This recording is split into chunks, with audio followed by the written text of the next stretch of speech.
Guys, welcome to Vyas IAS. इस lecture में मैं आपको सुपर इम्पोर्टेंट जानकारी देने वाला हूँ रिगार्डिंग एसेस। हम लोग क्या देख रहे हैं अभी, इतना सारा वैल्यूडेड मटेरियल आ चुका है मार्केट में कि एनेक्डोट्स हैं, दुनिया भर के एग्जाम्पल्स हैं, स्टोरीज़ हैं, और हर स्टूडेंट एनेक्डोट लिख रहा है, एग्जाम्पल लिख रहा है, फिर भी ऐसे में मार्क्स नहीं आ रहे हैं। वो फील नहीं आ रहा है ऐसे में कि ढंग से लिखा गया। उसकी वजह पता है क्या है? हम लोग फोर्स्ड एसेज लिख रहे हैं। फोर्स्ड एसेज मतलब समझते हो? फोर्स्ड एसेज का मतलब है हम पे थोपे जा रहे एनेक्डोट्स। ये एनेक्डोट है, इसको यूज़ करना ही है, महात्मा गांधी के बारे में लिखना ही है, ठीक है। इस तरीके से क्या होता है कि हमारी खुद की जो क्रिएटिविटी है ना, वो बाहर निकल के ही नहीं आ रही है।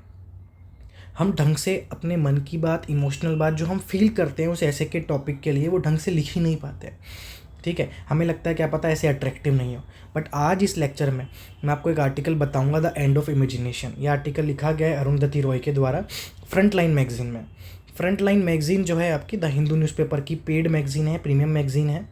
इसको मैं I was just reading it and मुझे ये आर्टिकल दिखा, मुझे बहुत अच्छा लगा आर्टिकल। एक्चुअली ये पूरा एक ऐसे है, 9-10 पेज का ये ऐसा है, ऐसे हैं पूरा, ठीक है। और ये बहुत पहले लिखा गया था, कुछ सालों पहले। इस ऐसे का कंक्लूजन यहाँ पे दे रखा है। मैं पूरा ऐसे नहीं पढ़ा रहा, मैं आपको इसका कंक्लूजन मैं पढ़ाऊंगा कि इस ऐसे का जो कंक्लूजन है वो इस फ्रंटलाइन मैगजीन ने यहाँ पे दे रखा है। कुछ बहुत अच्छा लिखा था अरुंधति रॉय ने, तभी इन्होंने यहाँ पे लिखा है। And it is actually very very really good, क्योंकि बिकॉज आप देखोगे किस तरीके से इन्होंने एक्सप्रेशन को अपने जिस तरीके से लिखा है, एंड शी इज़ जस्ट कि जो भी चीज़ें लिखी हैं वो रीडर को अट्रैक्ट करती हुई आ रही हैं, ठीक है। इसमें एनेक्डोट नहीं है, इसमें जो राइटिंग स्किल्स हैं वो दिखाई दे रही है। वो समझ में आ रहा है कि yes, she actually has very good writing skills. और इसमें आपको जब आप पढ़ोगे तब आपको समझ में आएगा कि इमोशंस एक्सप्रेस अच्छे से हो पा रहे हैं, मैकेनिकल नहीं है ऐसे, ठीक है। तो ये जो पार्ट मैं आपको पढ़ाऊंगा, ये इनके ऐसे का कंक्लूजन है, जो आप इंट्रोडक्शन के तौर पे भी यूज़ कर सकते हो। इतने अच्छे तरीके से लिखा हुआ है। It's just an example to show you how to make impactful introduction and conclusions, ठीक है। रीडर को या इवेल्युएटर को, एग्जामिनर को अट्रैक्ट कैसे करना है, ठीक है। चलिए अब इसको पढ़ते हैं, ठीक है। मतलब आपका जो ऐसे की आंसर शीट होती है यूपीएससी में, उसमें जो पहले पेज में आप इंट्रोडक्शन लिखते हो ना, या लास्ट के एक पेज में आप जो कंक्लूजन लिखते हो, उतने ही वर्ड्स हैं इसी पैराग्राफ में। इसमें आप आराम से इसको फिट कर सकते हो, ठीक है। और ये एक्चुअली पढ़ते पढ़ते आपको भी समझ में आ जाएगा कि किस तरीके से रीडर को अट्रैक्ट करना है, ठीक है। चलिए, इफ़ ऑनली कैसे स्टार्ट किया इन्होंने, इफ़ ऑनली, फिर वापस इफ़ ऑनली, एक्सप्रेशन को एम्फेसाइज किया इन्होंने। If only nuclear was just another kind of war, if only it was about the usual things. War कैसे होता है?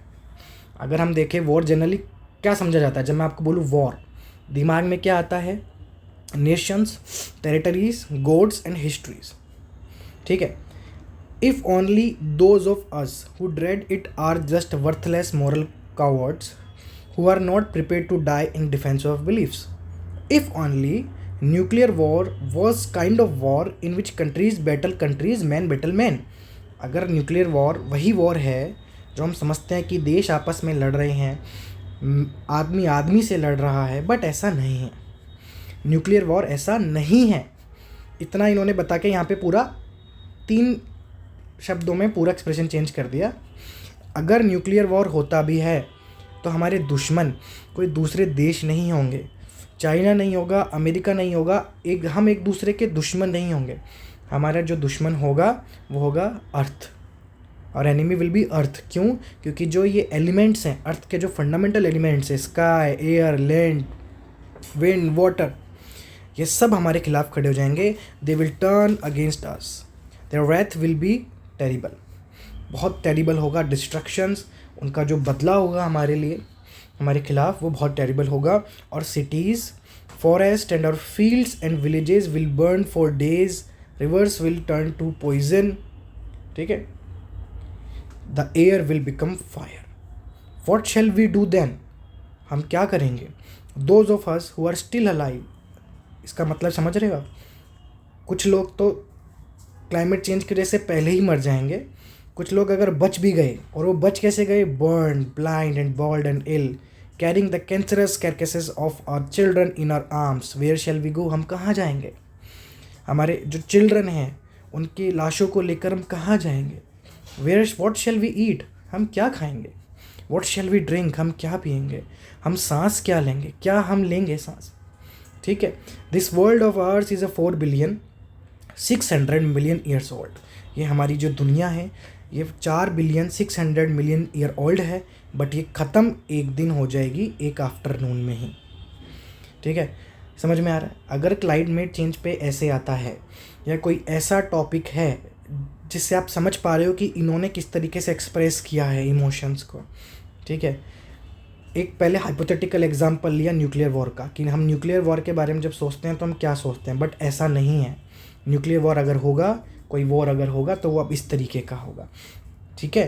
तो इस तरीके से कुछ मैं अपने जो basic to advance answer writing course है उसमें मैं यही चीज़ें सिखाता हूँ कि किस तरीके से जो इन्होंने अब क्वेश्चन मार्क्स को यूज़ करना स्टार्ट किया, प्रीपोजिशंस को किस तरीके से यूज़ कर रहे हैं। ये पूरा पैराग्राफ इन्होंने जो किया है ये क्वेश्चनेटरी फॉर्मेट में ही है, ठीक है, क्वेश्चनेटरी फॉर्मेट में ही है। कितनी एक्सपेक्टेशंस इन्होंने रीडर के मन में जगाई है, ठीक है। और इसको पढ़ने के बाद आपको पक्का मन में आया होगा कि यार एक बार पूरा ऐसे पढ़ लेते हैं इनका ऐसे जो लिंक है वो मैं कमेंट बॉक्स में दे दूँगा, आप आराम से पढ़ सकते हैं।